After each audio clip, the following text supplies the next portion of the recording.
This is Earl Amin with the 2020 Foresight Podcast, where CEOs of small to global companies share their insights. It is 6 questions in 9 minutes because top CEOs know how to listen and be concise. So let's get to it.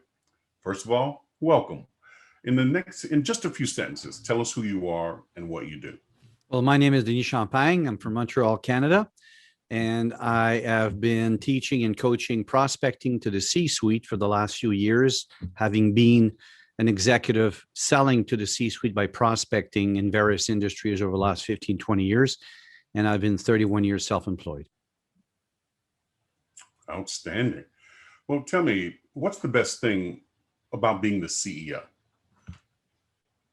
Well, in my case, it's not really the title that's really important to me, is the fact that I have the freedom to decide my course, to adjust my business and my company according to what I feel is best to serve with my talents and my knowledge and my passion and my heart.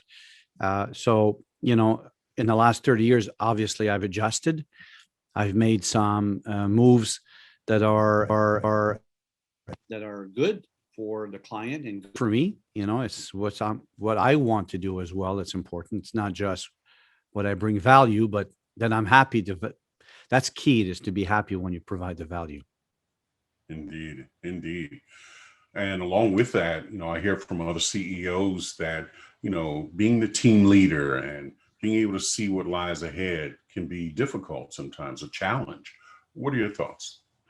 Well, yeah, that's why I surround myself with people that I consider mentors. I have a spiritual mentor, a person that I look to in my Buddhist practice. I'm a Buddhist.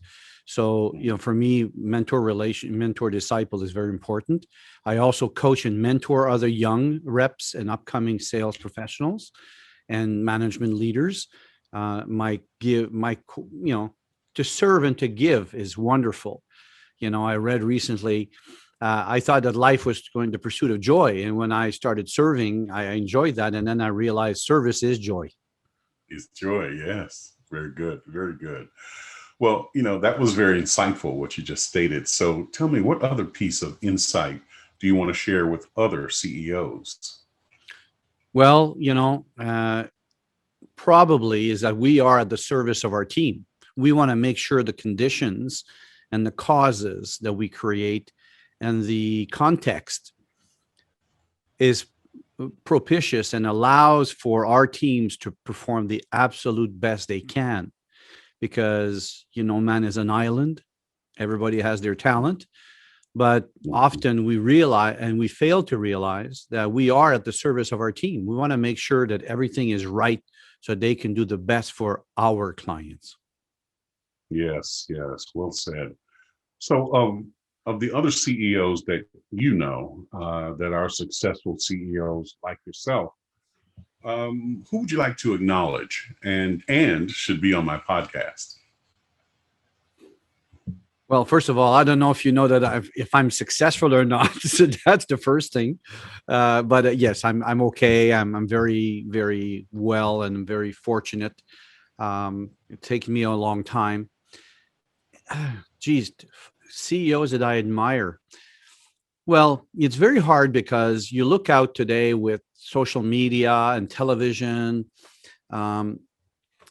It's very hard to determine one or two names that, I think Gary V says a lot of good stuff. Gary Vaynerchuk, I'm inspired by some of his work. Obviously, great leaders, or Daisaku Ikeda, my spiritual mentor from Japan, who's 93 years old.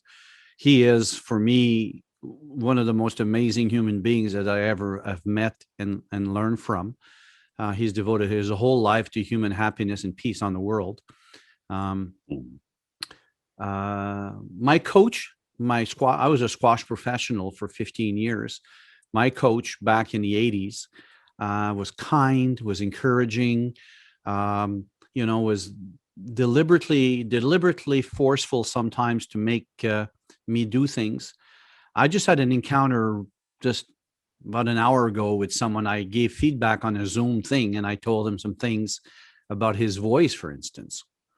And he wrote back after me and he says, "You shouldn't have said that in front of everybody." And I said, "Let me ask you," I said, "if you were to have a client bang you and diss you, how would you react? Right? I'm giving you the benefit of advice. I gave it with my heart, and you took it very personally. So that's okay. It was free. Take it, be appreciative, and learn from that. Learners are earners. So, maybe I took the way I did it.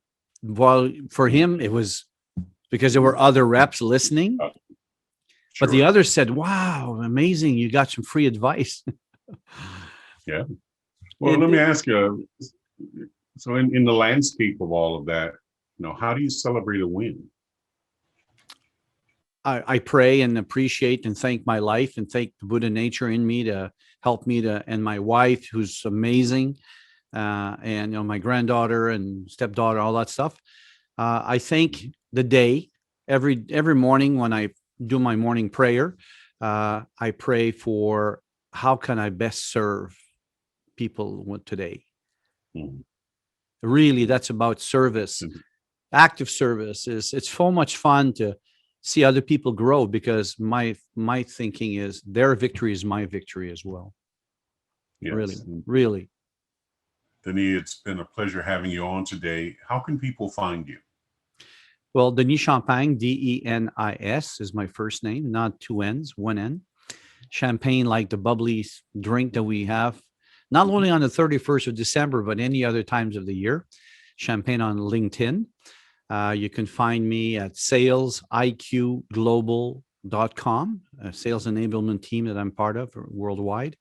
And my company website is Lotus, like the flower, COMM, lotuscom.com. Very good. Thank you for that. So this is Earl Amin with the 2020 Foresight Podcast. For more insights, go to LinkedIn and search for the Gray Owl Company. Denis, thank you very much. Thank you.